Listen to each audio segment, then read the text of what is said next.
Gilles, les gens vont être très contents de nous voir ensemble. Je suis ravie d'être là. T'es ravi? Ah ouais, c'est trop chouette. Le L'ambiance setup est incroyable. Les amis, dites-vous qu'on a redécoré pour l'occasion, pour l'avenue de Gilles, un lieu abandonné. Merci à toute l'équipe, ils sont trop forts. On va se lire aujourd'hui, Gilles, si tu le veux bien, ensemble les histoires des abonnés, vos histoires que vous m'avez envoyées sur le Google Form, que je mettrai évidemment en description. En parlant de ça, d'ailleurs, il y aura bientôt une enquête qui sortira. Est-ce qu'on peut le dire? Je sais pas. Oui, bien sûr, évidemment. Sur ta chaîne. Exactement. Et on va explorer quoi? Ah, je ne te le dis pas. Ok, donc tu me gardes la surprise. Ah bah oui, parce que là, on tourne ta vidéo, mais ensuite, on démarre et on part en enquête ensemble. Et je te dévoile le lieu une fois qu'on est sur place pour que la surprise soit totale. Mais voilà, je sais pas quand sort cette vidéo aussi. Je pense qu'elle sortira en décembre, petit cadeau de Noël. Parfait, eh ben notre vidéo, elle sort en janvier. Ok, voilà. J'ai trop hâte. Les amis, du coup, vous pouvez me retrouver sur la chaîne de Gilles que je mettrai en description. Gilles, avant ça, j'ai quelques questions à te poser. Ok. On va du coup parler de paranormal aujourd'hui, aussi d'histoires un petit peu flippantes, rationnelles. J'aimerais te poser une question. Qu'est-ce qui t'a fait commencer le paranormal? Quelle expérience un petit peu t'a mis un peu dans le bain et t'a fait vraiment le déclic de dire ok, je vais faire une chaîne sur ça quoi? Alors moi je côtoie ce monde du paranormal depuis que je suis toute petite, puisque je voyais déjà des entités quand j'étais enfant. Et pendant des années, ça m'a littéralement effrayée. Normal. Logique, hein, tout ça. Sinon, je serais littéralement une psychopathe. Mais donc voilà, j'en avais très peur. J'ai eu cette idée de faire cette chaîne, je pense, dans un premier temps, un peu pour me guérir de cette peur. C'est-à-dire que moi, je ne savais même pas descendre dans ma cave pour aller chercher une bouteille de lait, tellement je flippais de voir, d'entendre, de sentir quelque chose. Et donc c'est pour ça qu'au début de ma chaîne et dans les premières enquêtes, je suis juste terrifiée en fait. Et au fil du temps, voilà, j'ai pris de plus en plus de force et aujourd'hui, c'est vraiment devenu ma passion. Donc ce qui m'effrayait enfant me fascine en fait aujourd'hui et ça a soigné ma peur quelque part. Et j'en avais parlé un jour à ma psy en disant oui, vous allez vraiment me dire que c'est pas bien ce que je fais. Au tout début de ma chaîne, je dis oui, je fais un truc, mais c'est peut-être pas bien. Et elle m'a dit mais c'est génial parce que je suis sûre que tu vas te libérer de tout ce qui t'effraie dans le quotidien avec ça. Et donc moi j'avais vu un film qui s'appelle Grave Encounters, où en fait c'est une équipe qui va caméra à l'épaule, chasseurs de fantômes, voilà, un truc de chasseurs de fantômes, un peu à la Blair Witch, dans un ancien asile abandonné aux États-Unis. Et j'étais là, putain mais c'est génial, et j'ai dit ok je veux faire ça quoi. Et moi j'étais pas du tout, je regardais pas de chaîne YouTube, je connaissais pas les youtubeurs, et donc c'est en créant moi ma propre chaîne, en ayant ce film en tête que j'ai découvert qu'il y avait à ce moment-là le Grand JD, qui avait aussi une chaîne sur le paranormal, mais moi j'étais naze, je connaissais les trucs de la télé, moi je suis une grand-mère de YouTube, hein, je suis l'une des plus âgées, donc voilà, je n'étais pas branchée YouTube et en fait j'ai découvert ce milieu-là petit à petit quoi. Ça fait combien de temps? 10 ans? Je pense que ça fait pas encore 10 ans, je crois que ça doit faire 8 maintenant. Ah, okay. Je compte pas les années, sinon vraiment je deviens très très vieille. C'est quoi l'enquête paranormale qui t'a vraiment le plus effrayé, où tu t'es dit ok là non, impossible à expliquer, c'est vraiment paranormal quoi? Il n'y en a pas une seule où je me suis pas dit c'est pas paranormal. Toutes, je me suis dit ok, c'est tellement impossible à reproduire qu'il se passe vraiment quelque chose d'étrange. De là à garantir que c'est une entité, j'en sais rien, mais il s'est passé quelque chose qu'on ne pouvait pas expliquer de manière rationnelle, ça c'est sûr, dans chacune des enquêtes. Mais mon top 3, pour moi, ça reste et ça restera pour toute ma vie l'enquête que j'ai faite avec Julien, avec le Grand JD. Ça reste celle qui m'a le plus effrayée. Elle m'avait déjà effrayée la première fois quand j'avais été avec une animatrice télé belge, Maria Del Rio, et j'y suis retournée avec lui parce que c'était dingue. Et donc ça restera pour moi all time la vidéo où j'ai vraiment eu très très peur quoi. Tu sais que je ne vous ai pas en parlé, cette vidéo de 3 heures que tu avais sortie sur ta chaîne pour expliquer toute l'affaire qu'il y avait eu, ça avait fait un carton. Un bad buzz! Ouais, c'était un bad buzz surtout. C'était horrible! Un gros bad buzz. Je ne vous ai pas en parlé, t'en parler, mais c'est vraiment, je pense, l'affaire YouTube qui m'a le plus intéressé. C'était horrible parce que moi, Julien, et même encore aujourd'hui, en fait, je l'admire. Moi, c'était quand j'ai démarré ma chaîne YouTube et que j'ai vu ce qu'il faisait, j'étais là, putain, ce serait dingue qu'on soit un binôme, qu'on parte à travers le monde, faire plein d'enquêtes. Ah oui, d'accord. Mais moi, j'étais vraiment en mode, oh, ce serait tellement incroyable. Je le mettais, c'était le Saint Graal pour moi, Julien. Et donc, le fait qu'il vienne sur ma chaîne alors que j'étais nobody, j'avais même pas, je crois que j'avais 10 000 abonnés quand il est venu sur ma chaîne, donc c'était juste hallucinant qu'un gars comme lui s'intéresse à quelqu'un comme moi. Donc jamais de ma vie, j'aurais féqué quoi que ce soit. Après, j'en sais rien, peut-être qu'il y avait quelqu'un qui squattait sur place, peut-être qu'il y avait un proprio d'une autre baraque qui voulait chasser des squatteurs, et je sais pas ce qui s'est passé. Pour moi, ça restera paranormal, parce que d'ailleurs, on a tourné une deuxième enquête qui n'avait normalement jamais été diffusée, puis que j'ai diffusée moi. À la fin des 3 heures du coup. Ouais. Pour un peu mettre en disant, bon les gars, il y avait cette vidéo-là aussi, on a aussi vécu ça, en plus de ce qu'on avait vécu. Et ce qu'il faut savoir, c'est que quand on y est retourné ensemble, Julien avait barricadé tout l'endroit. Il avait mis des caméras, des détecteurs de mouvement à l'extérieur, avec des caméras à infrarouge. C'est lui qui guide toute l'enquête. Et il se passe des trucs de fou durant cette enquête aussi. Et donc c'est juste que ça m'a vraiment fort attristée parce que, de un, je démarrais ma chaîne. Donc j'étais juste là, franchement, si j'avais pas un caractère comme celui que j'ai, j'aurais juste arrêté parce que ça a été un enfer pendant des années. Et même encore aujourd'hui, il y a encore des mecs sur TikTok ou sur des trucs comme ça qui vont d'office toujours en dessous d'une vidéo mettre « Ah, c'est la meuf qui a pranké le grand JD ». Je suis là, mais les gars, c'est 8 ans, quoi. Ouais, on est là, bon, l'eau a coulé sous les ponts, on a participé à ce truc en Suisse là où il y a tous les youtubeurs qui viennent. On a fait un truc sur scène à deux il y a 2 ans où on se marrait un peu du truc. On n'a pas de bif, on n'est pas en froid. Quand on se voit, on se dit bonjour, il n'y a pas de problème. Moi, j'ai juste été terrorisée par ce qui m'arrivait, pas par les fantômes, mais par les vraies personnes qui me voulaient vraiment du mal à ce moment-là. Et c'était juste triste en fait. Je trouve ça tellement dommage parce qu'on aurait pu faire des trucs de fou à deux et ça a un peu brisé le truc. Donc c'est dommage. En tout cas, une chose est sûre, c'est que moi j'ai plein de copains qui sont comédiens et qui m'ont dit les gens n'ont qu'à regarder tes pupilles pendant toute la vidéo. Ouais, tu le vois. S'il y a bien une chose que tu ne peux pas faker dans le cinéma, c'est que tu ne peux pas juste agrandir tes pupilles de peur, ça ne fonctionne pas. Tu sais pas faker ça. Donc, et toi, on voit au moment où tu as peur que tes pupilles se dilatent vraiment très très fort et ça c'est un signe juste physique de quelqu'un qui est en tension et qui a très peur. Et donc tous mes potes comédiens me disaient mais meuf, ça se voit que tu ne fakes pas quoi. Non mais ce qui est fou dans la vidéo, alors si je me souviens bien, tu m'arrêtes si je me trompe, il y avait un bruit à un moment donné de piano, je crois qu'on entend. Oui, il y a ça, exact. Il y a aussi cette corde, vous descendez en bas et vous remontez, elle est pendue, c'est ça, exact. Et enroulée quoi, il y a un truc dans le délire. Oui. Pas possible que quelqu'un ait fait ça quoi. Non. Et ça m'a terrifié quand on dirait Blair Witch le film quoi. Non c'est ça, et puis le moment où Julien dit face caméra que quelqu'un l'a tiré par son sac à dos, c'est la seconde fois où il revient sur le lieu. Et il revient en étant un petit peu plus, tu vois, pragmatique, en mode, bon, je vais vérifier par A plus B que... il répète 20 fois face cam que c'est sûr et certain que ce lieu est tenté. Donc voilà, bon, il y a des choses qu'on... En fait, je pense qu'il faut, il y a un moment donné où il faut aussi pouvoir, de temps en temps, mettre son ego de côté et se dire, cette fois-ci, je n'ai pas d'explication. Le problème, en fait, je crois, avec sa communauté, c'est qu'ils attendent à chaque fois une explication. Et c'était la première fois qu'ils n'en avaient pas. Et ça a posé problème. En fait, les gens n'ont pas compris qu'il n'y ait pas d'explication. Et je pense que c'est ça qui a un peu coincé, c'est que c'était une communauté qui ne s'attendait pas à avoir vraiment un moment où il se passait des trucs de fou, quoi. Voilà. Dédicace quand même à Magla, parce qu'on reprend un peu ce concept. Enfin, voilà, elle lit beaucoup les histoires de sa communauté avec son format Flip and Go Sleep. Et nous, on va aussi le faire en vrai. Génial. Du coup, grosse dédicace à elle, on l'embrasse très fort. Jill, est-ce que t'es prête? Mais oui. Tu vas raconter du coup la première histoire Okay. d'une ou d'un abonné, mais c'est quand tu veux et on a hâte de t'écouter. Trop bien. Du coup, les amis, n'hésitez pas à vous mettre posé chez vous. On écoute Jill maintenant avec la première histoire et après, on va essayer de débunk un petit peu ou Trop voir, chouette. si on a Et je les ai pas lus avant pour vraiment être dans le bain et pour avoir des vraies réactions sur ce que je lis. Donc voilà, je vais les découvrir en même temps que vous. Allez, c'est parti. Allez, on t'écoute. Le corbeau du faux plafond. Pour remettre un peu de contexte, tout se passe pendant mes années de lycée, entre 2015 et 2018, où j'étais en internat. J'étais dans un petit lycée agricole dans le Limousin, et le lieu est assez chargé d'histoire. Le site comprend un château du 19e siècle, construit par le comte de Couronenel, où se trouve encore aujourd'hui le Self, ainsi qu'un des internats du lycée. Dans les années 1950, le domaine a été également un zoo, avec des oiseaux exotiques, des lions, etc. D'ailleurs, dans une des cours, on peut encore voir l'ancienne cage à lions.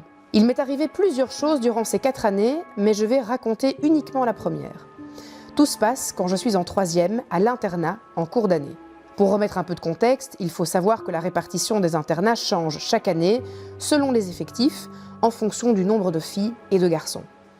Cette année-là, à notre étage, il y avait les filles de 3e et de seconde. À l'étage du dessous se trouvaient les garçons en CFA agricole. L'année précédente, c'étaient les garçons de seconde qui étaient donc en première au moment des faits. Comme on était amis avec eux, ils nous ont raconté qu'ils avaient l'année d'avant joué avec une planche de Ouija dans notre chambre. Il s'agissait de la chambre numéro 1. Okay. On ne les croyait pas vraiment. Alors, ils nous ont proposé de vérifier par nous-mêmes en regardant dans le faux plafond. Il se trouvait juste au-dessus d'un des lits superposés. Selon eux, on y trouverait leur planche de Ouija ainsi que des canettes de bière. Le soir venu, on a regardé. Et effectivement, on a retrouvé la planche de Ouija et tout ce qu'ils avaient décrit. Quelques semaines plus tard, un dimanche soir, en rentrant à l'internat, on sent une odeur affreuse. Une odeur d'égout. On pense d'abord que ça vient des douches au fond du couloir, mais en avançant vers le fond, l'odeur disparaît complètement. Elle est concentrée au début du couloir, au niveau des chambres 1 et 2. Et surtout, dans notre chambre, où ça sent vraiment très mauvais. On n'y prête pas trop attention sur le moment. On se dit que ça doit être une canalisation ou quelque chose du genre. Mais le lundi soir, l'odeur est toujours là. Et elle est encore plus forte. On en parle à la surveillante, on lui explique que l'odeur vient bien de notre chambre et pas du couloir. Mais il n'y a pas de solution. Le lendemain, mardi soir, l'odeur devient insupportable. Et là, on remarque qu'au-dessus d'un des lits superposés apparaît une tache marronâtre, un peu comme du sang séché. Elle grossit de jour en jour. Poussé par la curiosité, on soulève la plaque du faux plafond. Des vers nous tombent dessus et on découvre un corbeau mort. Le plus étrange, c'est que le faux plafond est collé à un vrai plafond juste au-dessus. Les murs sont en briques, il n'y a aucun trou, aucune ouverture. Théoriquement, il est impossible qu'un corbeau ait pu entrer là-dedans. Personne n'a jamais pu expliquer comment il avait atterri là. Et le fait que ce soit exactement au même endroit où nous avions découvert la planche de Ouija quelques semaines plus tôt fait quand même une sacrée coïncidence. Voilà, c'est la fin de mon histoire, j'espère qu'elle t'aura plu. J'ai quelques photos d'archives pour illustrer le lieu et mettre dans l'ambiance, mais malheureusement, je n'ai pas retrouvé de vidéo ni de photos de la tache ou du corbeau. Les mémoires Snapchat n'existaient pas encore en 2015. J'adore la lecture, tu lis très bien. Merci. J'aimerais m'endormir comme ça, hop, et que tu me racontes des histoires tous les soirs, c'est fou ce qui se passe. Ok. Mais l'endroit est dingue, regarde. L'endroit a l'air fou, j'ai envie de faire une enquête là-bas, là. Ah oui. Si on le retrouve, c'est Regarde, génial. c'est vraiment fou, quoi. C'est un beau manoir, quoi. Waouh. L'endroit est vraiment magnifique, on dirait un décor d'un film de Tim Burton, tu vois. Exactement. On dirait un peu le manoir de Psychose. Oui. Il y a un délire dans le truc. Ok. Très stylé. Alors, qu'est-ce que tu penses de l'histoire? Honnêtement, ça me fait penser un peu à une vanne, tu vois. Ce Oui. corbeau mis là, c'est bizarre. Après, est-ce qu'il aurait pas pu, tu vois, trouver les canalisations et... Je planche plutôt aussi pour le coup des potes qui ont dit, font une farce, tu vois. qui disent il y a une planche Ouija, machin, on va leur faire un peu peur, mettre un corbeau, ils ramassent le corbeau avec un plastique, ils le tapent en haut quand les mecs sont pas là, et puis ils le découvrent pour les faire flipper, quoi. Mais c'est vrai que les oiseaux morts ou les animaux morts de façon générale, c'est vrai qu'il y a souvent des signes, quoi. D'événements un peu paranormaux, il n'y a pas un truc? Bah, on peut dire que ces signes, souvent, Les tu mouches vois, mortes, voilà, tu vois ce genre de truc. Oui, je vais plutôt dire, quand tu rentres dans un lieu où l'ambiance est particulièrement pesante et qu'il y a énormément de mouches, ça peut par exemple être un signe que le lieu serait possiblement habité par une entité dite démoniaque, tu vois, ou une entité du bas astral, comme on les appelle aussi. Mais ça va de pair avec d'autres choses. Ça va pas juste être un animal mort. Si tu as un animal mort dans ton jardin, ça ne veut pas dire que ta maison est construite sur un cimetière indien, tu vois. Mais voilà, ça peut aller de pair avec, en effet, d'autres événements qui se passent sur le lieu, quoi. Là, je partirais plutôt sur la blague. Tu vois. Moi aussi. Des camarades qui ont disposé la planche et du coup ce corbeau par la suite mort. Par contre, ça c'est glauque. Hein. Ouais. Ne faites jamais ça, vraiment. C'est fou de disposer des animaux. Et puis ça sent extrêmement mauvais, finalement. Aussi, pour dormir, pas dingue ça. Vraiment pas dingue du tout, non. Gilles, on va passer à mon histoire. Ouais. C'était chaud. Ouais, Petit ouais. débrief comme ça, classiquement. Je vais juste un petit peu boire. Je suis assoiffé. Tu racontes trop bien, Gilles, j'adore. Merci. Et en plus, c'est la première fois que je la lis. Je suis là, putain, j'aurais dû les lire avant pour mieux lire, mais ça va. Oh, je fais pas aussi bien lire que toi. Moi, je suis pas autant habitué à y arriver. Ouais, si. Mais tu lis beaucoup, non? Oui, oui, énormément. Et j'ai 4 enfants, je lis des histoires Tu tous lis les des soirs. histoires moi. tous les soirs. C'est surtout ça qui me C'est sauve. pour ça. On est parti les amis pour mon histoire. Est-ce que t'es prête Gilles? C'est parti.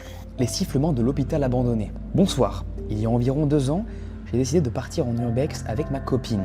Notre destination ce soir-là était un hôpital abandonné, niché dans une zone isolée près de Nice. C'était un immense complexe hospitalier avec 5 bâtiments imposants, chacun s'élevant sur 3 ou 4 étages. Un lieu que le temps semblait avoir oublié, livré à la décrépitude et au murmure du passé. Nous étions arrivés à moto, profitant de la nuit pour dissimuler notre venue. Nous avons garé notre moto juste devant l'entrée principale, à l'abri des regards. Devant le grillage rouillé qui délimitait l'entrée, des débris jonchaient le sol. Nous en sommes servis comme table improvisée, déballant nos sandwichs triangles sous le clair de lune. C'était un dernier moment de normalité avant de plonger dans l'inconnu. À côté de nous, des buissons épais formaient une cachette parfaite. C'est là que nous avons glissé nos vestes de moto et nos casques. en les cachant dessous pour ne pas attirer l'attention. Nous n'avions gardé avec nous que nos téléphones et mon appareil photo. Une partie de l'hôpital était construite sur une légère pente, ce qui faisait donc que nous nous retrouvions au niveau du sous-sol en arrivant devant le bâtiment principal. L'obscurité qui s'étalait devant nous était totale. La nuit d'hiver n'offrait qu'une froideur glaciale et un silence pesant. Il devait être environ 20h30 quand nous avons franchi le grillage. Une excitation palpable nous envahissait, mais là une peur sourde. Chaque pas résonnait sur le béton fissuré, amplifiant le moindre de nos mouvements. L'intérieur du bâtiment était encore plus sinistre que nous n'avions imaginé. Des débris recouvraient le sol. Des fenêtres brisées, laissant entrer des courants d'air glacial même. Les murs étaient recouverts de graffitis obscurs. Les murs fissurés et les plafonds effondrés semblaient chuchoter des secrets oubliés par le temps. Nous avons exploré chaque étage. Nous découvrions des reliques étranges de son ancienne vie. Des lits d'hôpital rouillés, des chaises renversées et même d'anciens dossiers médicaux, certains datant de plus d'1 siècle. Souvent dans les enquêtes, toi tu dois en voir souvent de ça. Ah oui. C'était comme si le temps s'était arrêté dans cet endroit. Mais quelque chose de plus sombre semblait se tapir dans l'ombre. L'atmosphère était assez oppressante. Plus nous progressions, plus nous devenions paranoïaques. Nous scrutions alors chaque coin sombre. Nous écoutions chaque craquement. À un moment, nous sommes arrivés dans une vaste salle. Peut-être une ancienne salle de réception ou un hall. L'écho de nos pas résonnait autour de nous. Pour alléger l'atmosphère, j'ai commencé alors à siffler un petit air. Mais à notre grande horreur, un autre sifflement a répondu. Ce sifflement ne ressemblait pas du tout au mien. Il était plus aigu, plus distant, mais clairement humain. J'essayais alors de me convaincre que c'était juste un écho. Mais l'inquiétude grandissait. À chaque fois que nous passions d'un bâtiment à l'autre, nous étions obligés de sortir à l'extérieur. L'air était glacial et coupant. Nous avions constamment l'impression d'être observés. Parfois, à travers les fenêtres brisées des autres bâtiments, nous apercevions des formes qui semblaient bouger dans l'obscurité. Des silhouettes fantomatiques glissant d'une fenêtre à l'autre, comme si elles nous suivaient des yeux. Nous savions qu'il n'y avait personne pourtant d'autre. Mais notre esprit nous jouait pas mal de tours. Mon appareil photo, un modèle encombrant, n'était pas d'une grande aide. Il pesait assez lourd dans mes mains. Avec les obstacles, les escaliers effondrés et les débris, il était presque impossible de l'utiliser correctement. J'avais peur de l'abîmer à chaque faux pas. Je n'ai réussi à enregistrer qu'une seule vidéo, à peine 2 minutes de film. Puis, j'ai renoncé. Nous avons poursuivi alors notre exploration pendant des heures. L'adrénaline montait à chaque instant. Finalement, aux alentours de minuit, nous avons décidé de partir. Le froid avait glacé nos os. Le sentiment d'être surveillé était devenu insupportable. De retour alors à la moto, nous avons rapidement récupéré nos affaires, puis nous avons pris la route vers la maison. À notre retour, j'ai rangé mon appareil photo dans sa boîte. Avec les événements alors de la soirée, j'ai complètement oublié l'existence de cette vidéo. On a envie de savoir là, qu'est-ce qui se passe dans cette vidéo là? Mais est-ce qu'on a la vidéo? Qu'est-ce que tu as filmé? Est-ce qu'on a la vidéo? Je l'espère Marwan, est-ce qu'on a la vidéo? On a la vidéo, ok, trop bien. L'histoire continue. 1 an s'est écoulé sans que je repense finalement à cette soirée. Ce n'est que récemment, en décembre dernier, que j'ai voulu vendre mon appareil photo. Alors en triant les fichiers, je vais tomber sur cette fameuse vidéo. Curieux, j'ai transféré sur mon ordinateur, sans vraiment regarder, jusqu'à hier soir. En faisant du tri sur mes dossiers, je suis retombé dessus. Je l'ai lancé. Et les premières minutes étaient plutôt amusantes, un souvenir un petit peu de notre aventure, voilà, insouciante. Mais ce qui est venu après m'a assez glacé le sang. Je me souviens encore de la sensation de froid qui m'a envahi. À 2 moments bien distincts, j'ai entendu un bruit étrange, un bruit guttural, comme un grognement, semblable à celui des zombies dans The Walking Dead. Le premier a surgi dans le couloir, comme s'il provenait des toilettes que nous avions évitées. Le second est apparu tout à la fin de la vidéo, juste avant que nous ne sortions du bâtiment. Le même grognement, mais cette fois, il venait de derrière nous. Nous n'avions jamais entendu ces bruits pendant l'exploration. Sur place, c'était le silence total. Nous avons éliminé toutes les explications rationnelles. Ce n'était pas du tout le vent. On entend clairement un courant d'air à un moment de la vidéo, mais ce son-là était différent, bien trop organique, bien trop proche. Il y avait une autre chose. Quelque chose que nous n'avons pas pu voir, mais qui était sans aucun doute bien avec nous. Je partage ici le lien de la vidéo en non répertorié sur YouTube, ainsi que les 2 moments précis où ces bruits apparaissent. Je vous assure que la vidéo est brute, sans aucune modification. Si vous avez une explication rationnelle, n'hésitez pas à me la partager. J'ai encore les frissons rien que d'y penser. Waouh! J'ai envie de voir cette vidéo. Tu veux qu'on la voie, Jill? Évidemment. Ok, on va la voir. Ça la gueule. Oui. On va la laisser dehors.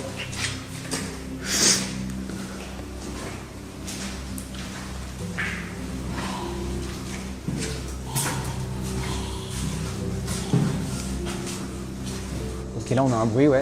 Ouais, pas ouf. Est-ce que c'est le... Ah putain, mais oui, j'entends. Ah oui, je comprends maintenant pourquoi il dit un truc de Walking Dead.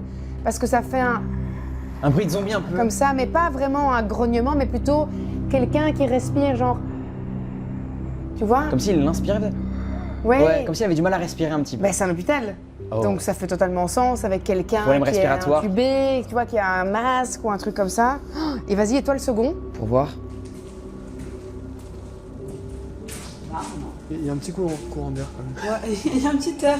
T'as froid, tu veux ma veste, chaton? Non, ça. Tout va bien. Ah ouais. Putain, c'est stylé! Oh, ils ont eu de la chance! Je suis jalouse! T'as déjà eu, toi, des trucs comme ça? Oui, Enquête ouais, mais ça c'est cool. Bah, un bruit comme celui-là, non, mais j'ai déjà eu plein de bruits, des mots, j'entends des phrases.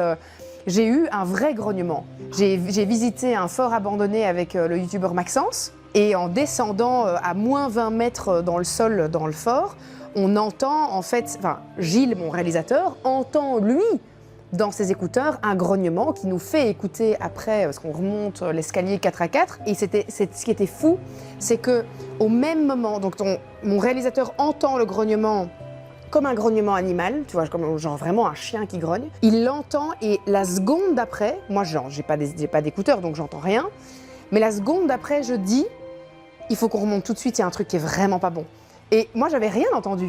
Donc au moment où lui entend le grognement, moi je réagis physiquement en mode il y a un truc qui est pas bon du tout avec nous ici.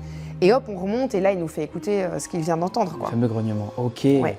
Alors là, en vrai de vrai, comme ils disent qu'il y avait un petit courant d'air, on pourrait aller sur la potentielle théorie d'un courant d'air. Mais là, ça fait très... Oui, ça fait très quelqu'un qui est à côté d'eux et qui respire mal. Ouais, c'est bizarre. Ou peut-être qu'on n'a pas toutes les informations et peut-être qu'il y avait une personne juste qui avait une toux ce jour-là.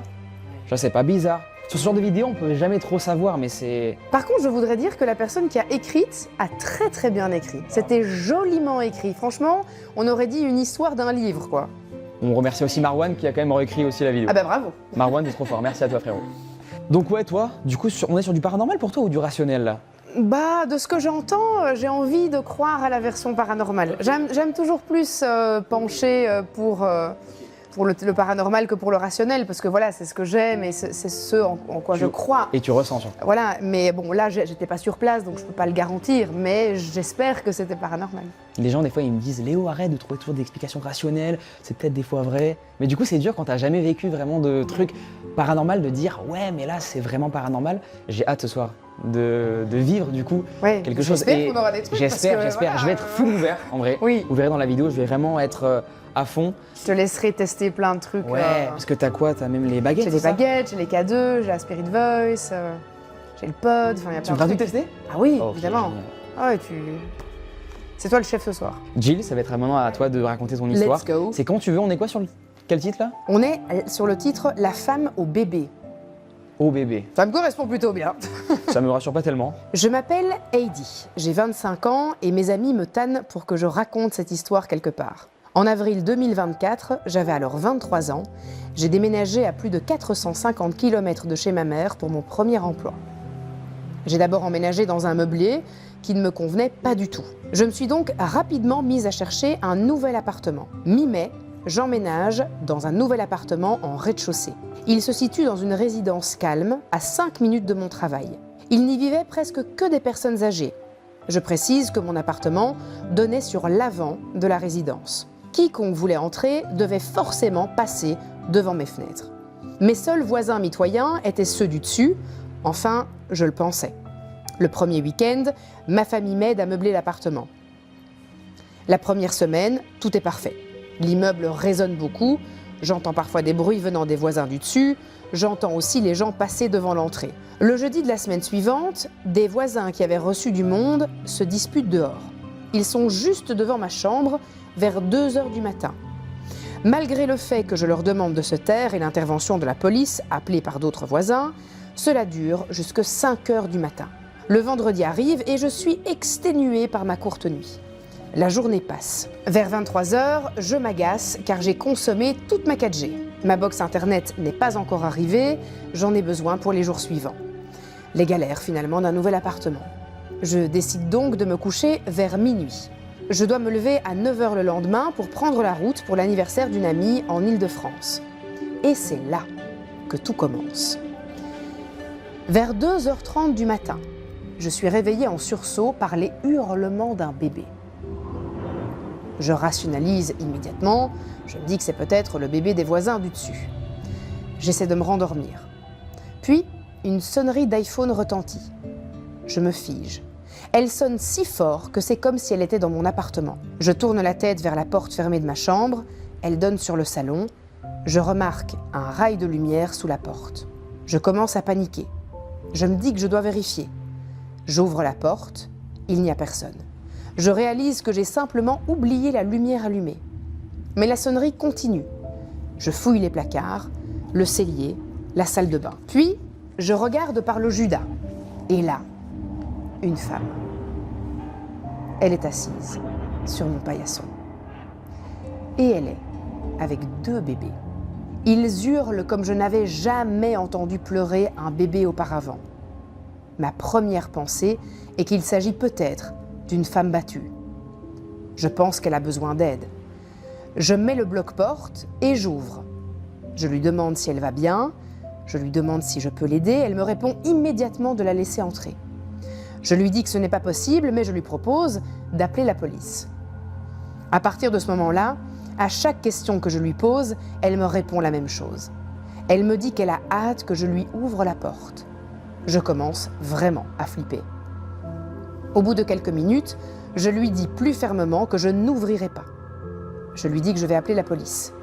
Elle me regarde d'un air étrange. Les bébés pleurent toujours. Elle me dit qu'elle s'est trompée d'appartement. Je claque la porte, je verrouille tout, j'appelle la police. Ils me disent qu'ils arrivent. Je retourne alors dans ma chambre. Bonne ambiance. Pour l'instant, l'histoire est folle. Je suis à fond là. Je ferme la porte du couloir, puis celle de ma chambre. Je suis au bord de la crise d'angoisse. J'appelle ma mère, elle décroche rapidement malgré l'heure. Elle me rassure, elle me calme, mais elle me stresse aussi. Même avec 3 portes entre nous et la réduction de bruit du téléphone, elle entend les bébés hurler. Après une dizaine de minutes, j'entends un homme parler à la femme. La femme et les enfants font le tour de mon appartement. Ils sortent sur le perron, puis ils s'en vont. Les pleurs disparaissent dans la nuit. Je raccroche avec ma mère, je rappelle la police, je pense qu'ils sont intervenus, ils me disent que non. À cause d'une autre intervention, aucune équipe n'a été envoyée. Ce n'était donc pas eux. La femme ne s'est plus jamais montrée. J'ai eu beaucoup de mal à me rendormir cette nuit-là, et les nuits suivantes aussi. Je faisais des cauchemars de cambriolage et d'agression. La femme et ses enfants portaient des vêtements propres, mais vieux, des vêtements de maison. Elle n'avait pas de bleu visible, elle n'avait pas de traces apparentes de violence, elle n'avait pas l'air dans un état normal. Mon immeuble est accessible uniquement avec un badge ou en sonnant à l'interphone. Il faut que quelqu'un ouvre. J'en ai parlé à une voisine le lendemain. Elle m'a dit n'avoir rien entendu. Elle m'a dit que je n'avais pas de voisin au-dessus sur 2 étages. Et elle m'a dit qu'il n'y avait personne en dessous non plus. Ce sont des caves. Aujourd'hui, si ma mère n'avait pas entendu les bébés pleurer, je penserais tout simplement avoir rêvé. Cet événement me paraît irréaliste.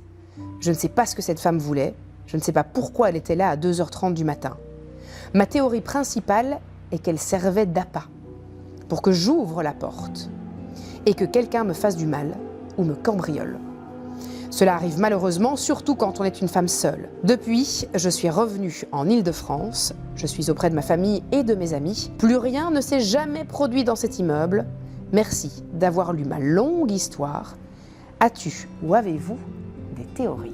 Incroyablement effrayante celle-ci. Ouais. Quand tu le vis, c'est... Ouais, de dingue. Mais en effet, je trouve qu'elle a vraiment raison quand elle dit que ça aurait pu être un fameux traquenard, un guet-apens, je dirais même, pour essayer de rentrer dans son appartement. J'ai entendu d'ailleurs des histoires comme ça, au bord des routes avec, tu sais, une poussette, et alors tu t'arrêtes et puis tu sors pour voir ce qu'il y a dans la poussette, et puis en fait ils prennent ta bagnole, ils se barrent avec ta bagnole.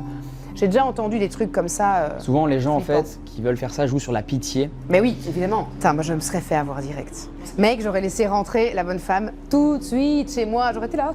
Est-ce que vous voulez que je vous fasse à manger? S'il peut faire ça, vraiment, ne Vous voulez faites pas dormir comme chez Gilles. moi? Vraiment.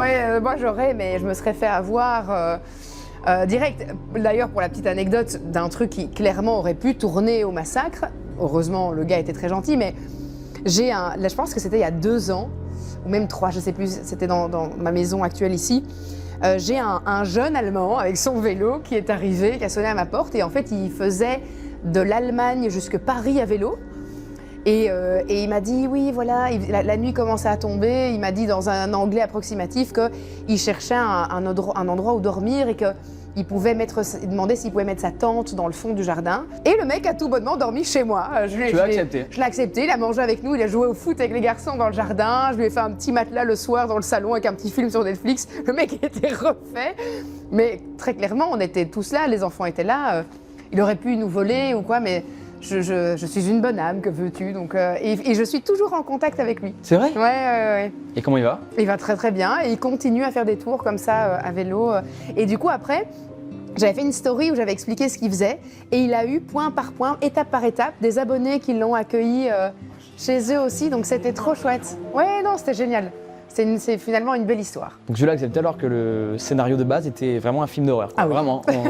Il est venu à quelle heure? Il est venu toquer à quelle heure? C'était fin de journée, quoi. Oh, Il en cherchait plus de ça, vraiment. fin de journée, ouais. Et il avait eu que des refus dans le village. Personne voulait lui offrir un petit bout de jardin avec sa tante. En même temps, les gens sont de plus en plus méfiants en vrai. Avec tout ce qu'on raconte, nous, là, Oui, tu m'étonnes. Non, tu m'étonnes. C'est vrai. Donc, ok, je pensais, tu vois, là, qu'on partait sur une histoire paranormale. Moi la femme aussi. ou bébé. Ouais. Parce qu'en fait, la femme parlait, elle lui parlait. Donc, les fantômes parlent pas. Enfin, si, ils parlent, mais pas aussi distinctement, là, qu'ils nous l'expliquent. J'ai déjà vécu ça. Ah ouais, Oui. aussi distinctement Oui, que ça? je l'ai vécu une seule fois dans ma vie. Lorsque j'étais adolescente, j'étais dans un internat, une ancienne abbaye cistercienne.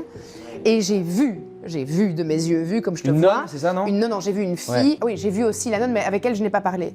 Mais j'ai vu une jeune fille avec une robe de nuit blanche dans le fond du couloir. Et je lui ai demandé ce qu'elle faisait là. Et elle m'a dit, je peux pas te dire pourquoi je suis là, je peux pas te dire pourquoi je suis là. Et je lui ai dit, rentre dans ta chambre, on va se faire engueuler à cause de toi. Et puis elle était dans le couloir, elle a disparu, j'ai fait, ok.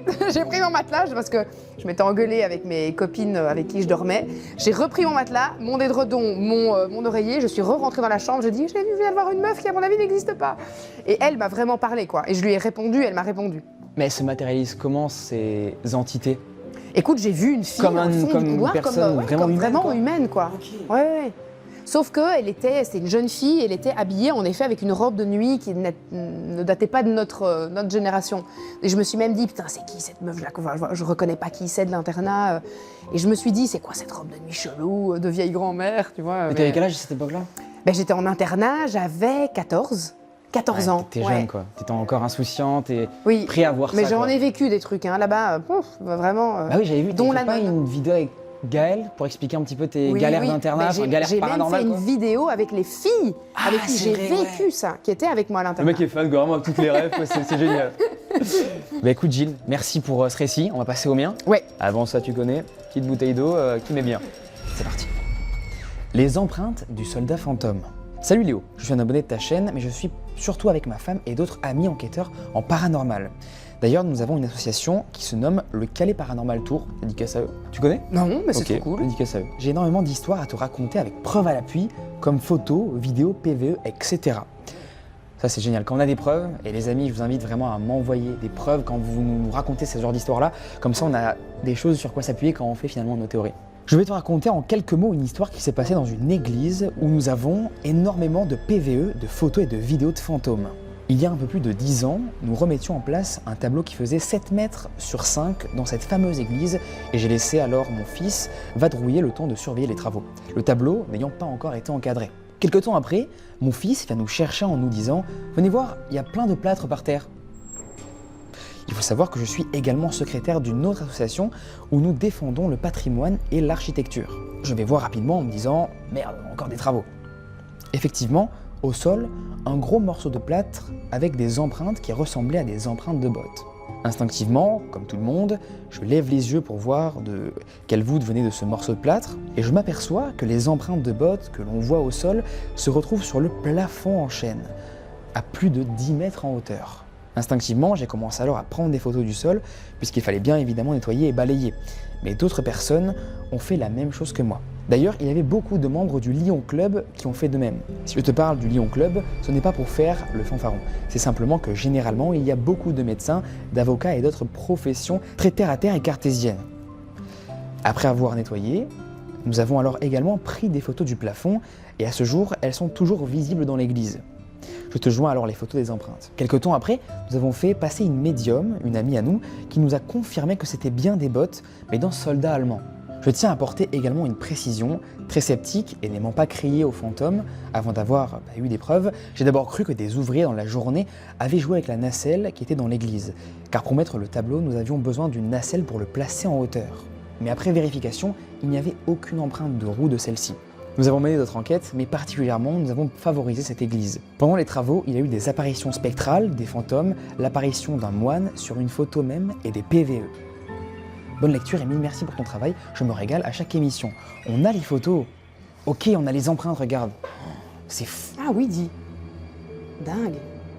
Ok. J'avais une abonnée qui m'avait raconté une histoire un jour où elle avait aussi eu des traces de pas d'enfants sur une vitre, mais très très haute de sa maison. Oh. Impossible, tout simplement. Dingue. Ouais. Oh. Un témoignage comme ça, hyper particulier et vrai, parce que j'avais eu son témoignage, en vrai, elle était venue sur un format abonné, Ok. où il nous raconte, tu sais, Oui. leur histoire paranormale, les abonnés. Impossible à expliquer ce genre d'histoire quand c'est aussi haut. À part mettre une botte sur un morceau de bois Oui, et d'aller oui. faire Ou de balancer des chaussures comme ça pour y mettre des traces, mais Ouais, quel non. intérêt de faire ça? Ouais, non. Pour peut-être éclater une mouche après sur le... Ouais, non. Ça me semble à 10 mètres de hauteur, c'est un peu haut quand même, quoi. Là, j'irais plus vers une théorie paranormale. Mais surtout s'ils ont vécu des trucs par après, s'ils ont enquêté dans cette église et qu'ils ont eu des PVE, des photos, c'est que le lieu était habité, quoi. T'as déjà vu des photos, toi, un petit peu bizarres?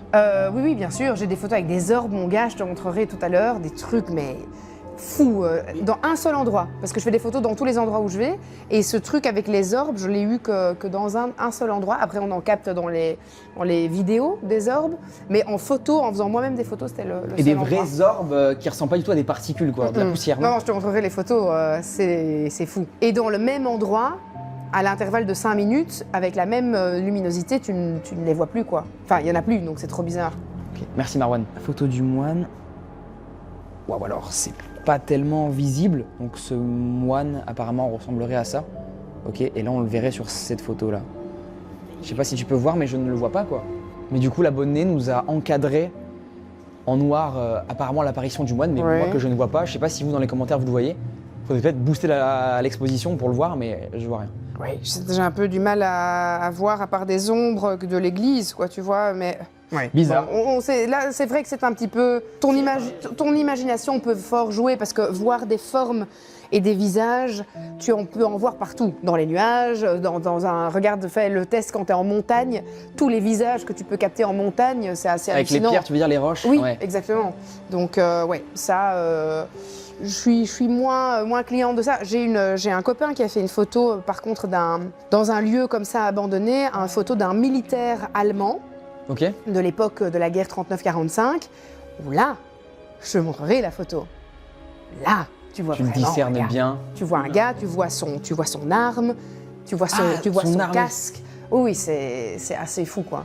Mais souvent, les apparitions se font très souvent, dans le paranormal, j'ai l'impression en tout cas, sur des événements tragiques, Oui. lourds, Oui. comme les guerres par Ouais, exemple. On a ouais, souvent ouais. des apparitions de soldats, il y a souvent des apparitions liées à des épisodes traumatiques de l'histoire du monde, quoi. Bah, un lieu qui est chargé en énergie qui n'est pas spécialement positive, et ça se porte aussi dans la mémoire des murs de l'endroit ou du sol, quoi. Gilles, on passe à ta dernière histoire. Ma dernière histoire, exactement, qui s'appelle L'ombre dans le sanatorium. Ok.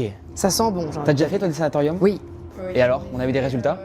Mais c'était au sanatorium, c'était vraiment au tout début de ma chaîne. J'ai fait un sanatorium avec mon frère Lancelot, et j'en ai fait un avec Henri PFR, un DJ belge. Mais j'avais pas encore mon matos, donc c'était plus que des ressentis, tu vois. Ok. Mais là, il y en a plus en Belgique, ils ont tous été rasés ou réhabilités, donc malheureusement, il faudrait que j'en trouve un dans un autre pays. Alors, bonjour Léo et Christian, l'homme de l'ombre.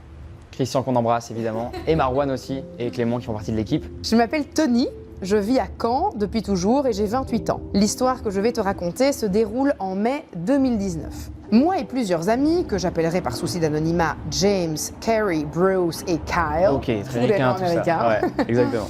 étions allés faire de l'urbex au sanatorium de Dreux. Ah ben voilà, peut-être un endroit où je pourrais aller. Je peux dire le nom du lieu sans crainte car aujourd'hui il est en cours de réhabilitation. Eh bien non, je n'irai pas. Bon bah top ça.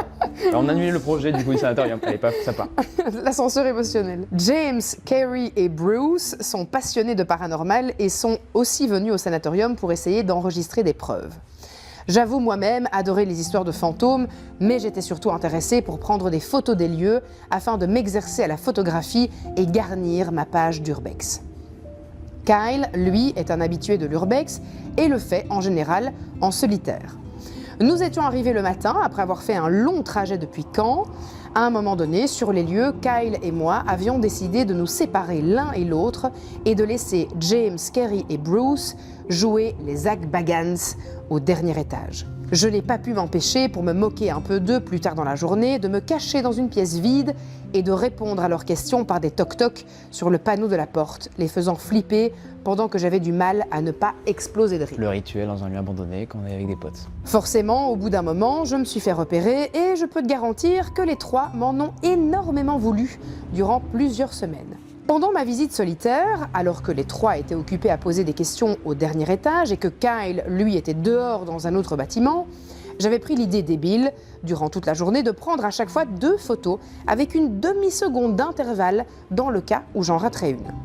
En regardant les photos plus tard, je me suis rendu compte qu'au bout du couloir souterrain où j'étais, on pouvait voir la lumière du jour et que sur la photo suivante, une demi-seconde après, on ne la voyait plus. Je ne me rappelle plus si j'avais mis le flash. Quelqu'un ou quelque chose bloquait la lumière. Je t'envoie les 2 photos. Il n'y a aucun problème pour que tu les montres. Malheureusement, durant la prise, je continuais à marcher. Il n'y avait pas moyen de se cacher ou de partir, donc j'aurais forcément vu quelqu'un, vu que je partais dans cette direction. Les photos ont été prises par un petit appareil photo de poche Colbix, couleur orange, je ne me souviens plus du modèle exact. La visite s'est mal terminée en début de soirée, car de son côté, Kyle a fait une crise de panique. Il est sorti du terrain et a appelé la police pour nous signaler. C'est donc la police qui est venue nous chercher tous les 4. Sympa, Kyle. D'où, à mon avis, son anonymat.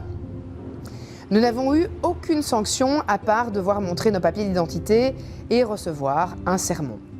Les policiers nous ont dit que c'était un lieu privé et dangereux et qu'il y avait eu un décès quelques années plus tôt. J'ai vérifié les informations et il y a eu, en effet, en juin 2016, lors d'un anniversaire, un jeune qui a fait une chute dans une cage d'escalier sans rambarde. Oui, d'où les dangers de faire de l'urbex quand on ne s'y connaît pas. Kyle ne nous a jamais expliqué la raison de sa crise de panique. Il ne veut plus entendre parler du sanatorium, d'urbex et de fantômes. Quand on en a fait allusion quelquefois devant lui dans les jours qui ont suivi, il devenait blanc comme un linge et ne disait rien. On lui en a vraiment voulu, d'autant qu'au lieu d'appeler des policiers, il aurait pu nous appeler via nos portables. Lors du visionnage de l'une des caméras que Bruce avait posées et laissées quelques heures dans l'un des couloirs du bâtiment, on pouvait voir une vieille canette de soda bouger de quelques centimètres, alors qu'à ce moment-là, nous étions tous dans l'amphithéâtre en train de manger dans un autre bâtiment. Ce qui avait intrigué Bruce, c'est que juste à côté de la canette se trouvait une feuille morte. Donc si c'était le vent, la feuille aurait aussi bougé. Je n'ai pas la vidéo car je suis tombée très en froid avec Bruce et on s'est perdu de vue. Mince. Pour finir, nous avions tous gardé notre visite secrète et pour moi et Bruce, nous avons fait nos montages à montrer aux gens plusieurs semaines après. Aujourd'hui, la chaîne de Bruce n'existe plus. Le soir même de la visite, Zoé, de son faux nom, une amie proche de ma mère qui se prétend médium et magnétiseuse, m'a appelé pour me demander ce que je faisais avec les 4 autres gars au sanatorium. Elle m'a dit qu'on n'avait rien à faire là-bas et qu'il y avait de très mauvaises énergies. Zoé ne m'a jamais dit comment elle l'avait su réellement. Elle affirme avoir eu l'information par mon grand-père maternel qui garde un œil sur moi. Il faut savoir que ma mère consulte parfois Zoé pour parler à son père qu'elle a perdu quand elle avait 9 ans, donc bien avant ma naissance. En espérant que mon histoire aura été sélectionnée, c'est le cas, je vous fais un coucou du Calvados. Mais qu'a vu Kyle du coup dans ce bâtiment-là? Ouais. Cette réaction est très bizarre. Kyle, le traître. Mais il a eu peur du coup, le pauvre. Mais qu'est-ce qu'il a vu du coup pour Oui, c'est Kyle Avoir qui cette a appelé la décision. police. Pour avoir pris cette décision, qu'est-ce qu'il a vu? C'est ça le truc qu'on a envie de savoir. Kyle, si t'es par là, t'as vu quoi, le Démogorgon? Est-ce qu'on est sur... Est-ce que tu pourrais nous laisser un commentaire, Kyle, pour nous dire enfin ce que tu as vu? Mais du coup, c'est bête parce qu'il s'appelle pas Kyle, du coup il se reconnaîtra sûrement jamais. Voilà, c'est dommage, hein, c'est... Oui, dommage, c'est ça. Kyle. Après, un mec qui fait de l'urbex, qui quitte ses potes... Alors là... c'est une light ou c'est un truc... C'est quoi? Bah là, vraiment, Pramdog, il n'y a pas d'happening dans ses vidéos. De base, j'en fais, là, il n'y en a pas, vraiment. Ah, d'abord, normalement, tu fais des trucs qui font pas. J'arrive plus à parler, je vais pas mettre de oui. Non, de base, j'aime bien des fois organiser des trucs comme ça. Là, non, il n'y a rien, je te jure. Ok. Ce lieu est habité, j'y ai mené une enquête. Avec donc, Gaëlle. Avec Gaëlle. Elle sortira quand, cette vidéo? Elle sort le 28 décembre, donc soit elle sort en même temps que toi, soit avant, soit Je pense que après. la vidéo mais- sortira avant, du coup, vous l'aurez bientôt sur la chaîne de Jill. Et alors, il s'est passé quoi ici? Ben, il s'est pas passé des trucs extrêmement forts, mais on a eu des choses, très clairement. Et le lieu, il y a beaucoup de choses ici. En plus, on est dans un village, on ne dira pas le nom, mais un village qui a connu la guerre. Il y a beaucoup d'énergie très pesante ici. Et puis on est dans une ancienne cure, c'est l'ancienne maison du prêtre. Et donc il y a eu beaucoup de passages, beaucoup d'hommes qui ont un peu vécu ici aussi, beaucoup d'âmes qui sont passées, donc voilà. Bah, on a visité tout à l'heure un petit peu. Et c'est vrai qu'on se sent bien et en même temps, on a l'impression de déranger un petit peu, tu vois. Moi je trouve qu'il fait extrêmement froid par rapport à l'extérieur. Depuis qu'on a commencé à parler, Tournage, ouais. Est-ce qu'on dérange peut-être? Je sais pas, mais en tout cas, là, j'ai mais je très t'avais froid. je t'avais expliqué qu'on avait eu à la fin de l'enquête très froid avec Gaëlle et qu'on avait vraiment de la buée, encore plus que ce qu'on a là maintenant.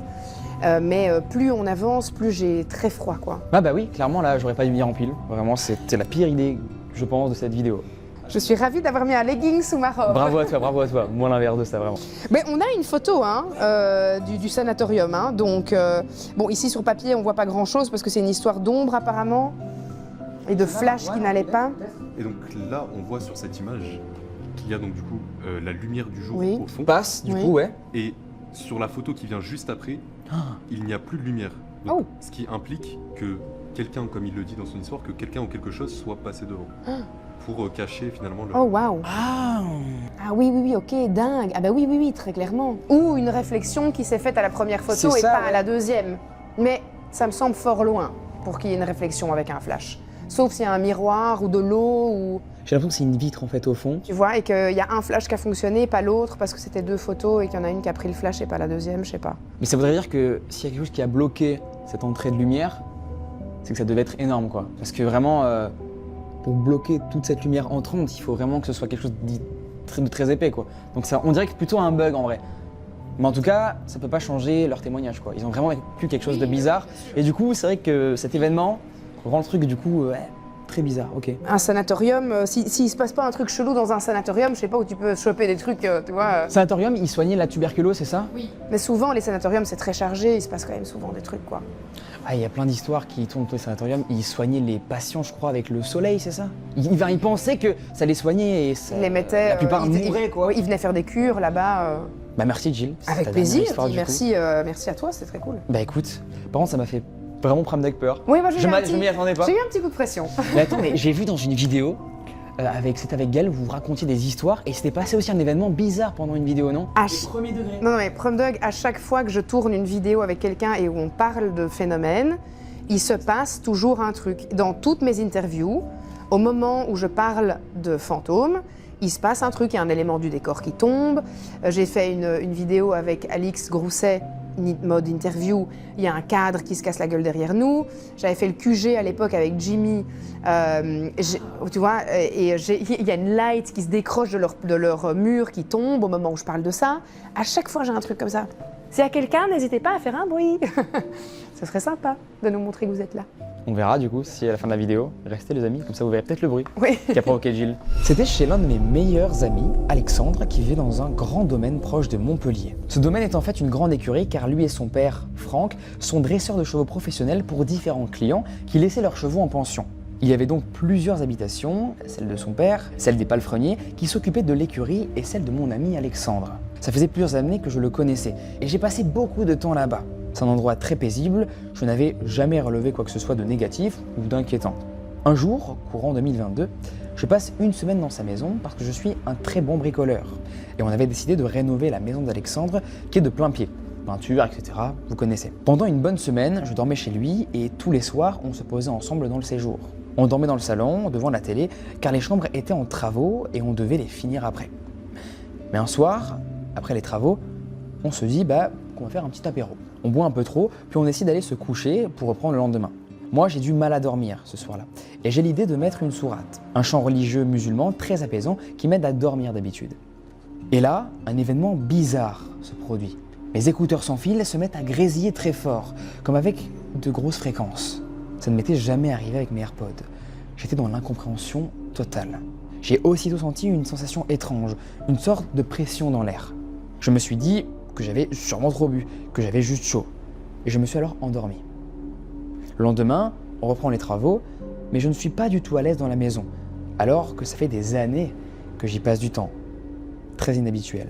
La journée passe, puis comme d'habitude, on s'allonge dans le grand canapé et on regarde la télé jusqu'à s'endormir. Toujours ce sentiment bizarre et cette pression dans l'air. Je m'endors le premier. Et Alexandre me réveille en panique. Je lui demande ce qui se passe et il me dit « Je sais pas, il y a un truc bizarre là ». Je lui réponds « Ah mais bon, je suis pas fou ». Je lui explique alors ce que j'ai senti la veille et il me dit que lui aussi ressent la même chose, mais que normalement il ne croit pas aux fantômes. Sauf que là, il commence de plus en plus à y croire. On essaie alors de se rassurer et de se rendormir. Et là, je sens quelque chose me courir sur le ventre très clairement. Quelque chose d'aussi lourd qu'un chat.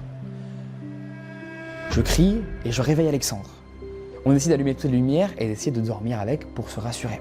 On se dit alors que on a sûrement dû halluciner. Le lendemain matin, on s'avoue qu'on n'a presque pas dormi de la nuit, ni lui, ni moi. Le lendemain encore, on est très perturbé. Mais on fait les travaux. Sauf qu'on prend un maximum de pauses dehors pour éviter d'être à l'intérieur. On est vraiment traumatisé à ce moment-là. La nuit suivante arrive, on n'est vraiment pas serein. Alexandre me dit, bon, écoute, si c'est chez moi, je n'ai pas le choix, faut que je combatte ma peur, faut que j'avance. Je lui dis qu'il a raison et qu'on va arrêter de faire nos flippettes, ça suffit. Je m'endors alors facilement, et là, c'est Alexandre qui me réveille apeuré. Il me dit qu'il s'est fait agresser par un truc qui ressemblait à une fourche à foin, comme si un paysan voulait l'embrocher. Alors je lui dis, là c'est super grave, il faut partir. On part alors dormir chez son père, Franck, à 300-400 mètres de là. Le lendemain, on lui explique tout ce qui nous est arrivé. Et là, il nous parle d'une très ancienne porte qu'il avait installée comme porte d'entrée dans la maison d'Alexandre il y a pas mal de temps. Et depuis qu'il l'avait mise, il se passe plein d'événements bizarres, paranormaux. Il avait dû l'enlever d'urgence et les phénomènes s'étaient plutôt calmés. Il nous explique que cette porte était la seule chose qui restait d'une ancienne écurie qui se trouvait sur le domaine et que cette écurie avait été détruite pendant la Seconde Guerre mondiale. Après tout ça, la femme de Franck, la belle-mère d'Alexandre du coup, qui était très branchée spiritualité, un genre de médium habitué à nettoyer les lieux hantés. Il nous a dit que le moment où j'ai mis du courant avait réveillé et fortement énervé plusieurs esprits maléfiques liés à cette maison. Il a donc procédé à un gros nettoyage spirituel du lieu. J'espère que mon histoire t'a plu. Ok. Fou, Jill, on a des théories par rapport à cette histoire ou pas? Je suis mitigée sur celle-là parce que le lieu est intéressant et il pourrait y avoir du mystère, tu vois. Moi, c'est quand même le moment où on marche sur lui, là, tu vois, où il sent que le chat passe sur lui. S'il a pas de chat, c'est Mais il était bourré. bizarre. Donc, Une hallucination du coup, peut-être, à ce moment-là? il dit quand même qu'il avait un peu bu. Donc, peut-être qu'il a cru que, mais s'il m'avait dit j'avais pas bu, j'étais totalement dans mon état normal, là, j'aurais dit ah ouais, dingue. Mais comme il a bu. Étant donné qu'il n'avait pas tous ses sens sur le moment, c'est vrai qu'on pourrait penser du coup que peut-être sur le moment il a eu une hallucination ou un truc dans le genre. Mais après ça n'explique pas du coup tous les autres événements Non, bien évidemment. particuliers qu'il Ouais, a, c'est vrai. qu'il a vécu. C'est vrai. Non mais le fait qu'il se fasse agresser par une fourche à foin aussi, comment tu peux l'inventer? Non, c'est vrai. Ou tu peux l'inventer. Ou tu peux l'inventer, non en fait tu peux complètement l'inventer en fait, tu peux totalement l'inventer. Ouais non moi je pensais, comme t'as vu, ils sont deux à vivre l'histoire, est-ce que c'est pas une sorte, tu vois, d'hallucination aussi collective? C'est beaucoup de fois amené quand on théorise sur des histoires paranormales comme celle-ci.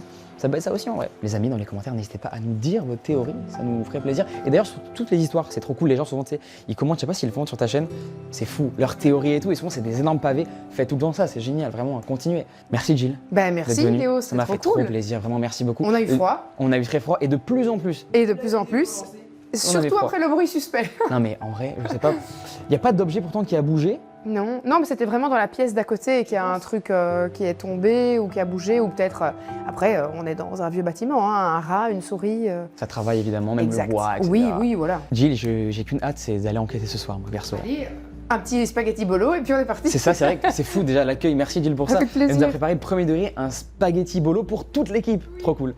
Les gens seront contents de te voir sur la chaîne. Merci beaucoup d'avoir accepté, Jill. Et les gens seront contents de te voir aussi sur la mienne, donc c'est trop cool. Merci. Jill, est-ce que t'es chaud si un jour je fais, parce que là j'ai envie de me lancer dans les enquêtes paranormales, ça va vraiment je pense être le déclencheur, tu vois, parce que j'ai envie de m'intéresser et les gens me le proposent de fou dans les commentaires. T'es chaud un jour sur la chaîne? Oui. On se fait une enquête ensemble Ah oui, sur ma oui, chaîne, oui, t'es chaud? Oui, oui, oui, avec Ok, plaisir. bah vous pourrez peut-être les amis un Oui. jour une enquête avec Jill. Trop chouette. Faut avant que j'ai vraiment voilà, plus de setup que tu me conseilles sur le, Oui, bah, je le setup te dirai où tu peux acheter ton matériel. d'enquêteur, des Ouais. trucs fiables, Oui, on oui. soit pas sur des trucs truqués ou quoi. Non, non, non, on se fournit tous au même endroit. C'est un mec en France qui fait Qui est du matos pour les enquêtes paranormales et il est vraiment fiable. Les amis, je vous embrasse. Merci beaucoup d'avoir regardé cette vidéo. J'espère que vous aurez kiffé les récits de Jill et les miens. On se retrouve très prochainement pour de nouvelles histoires. Et essayez bien de dormir. Et à très vite. Salut tout le monde.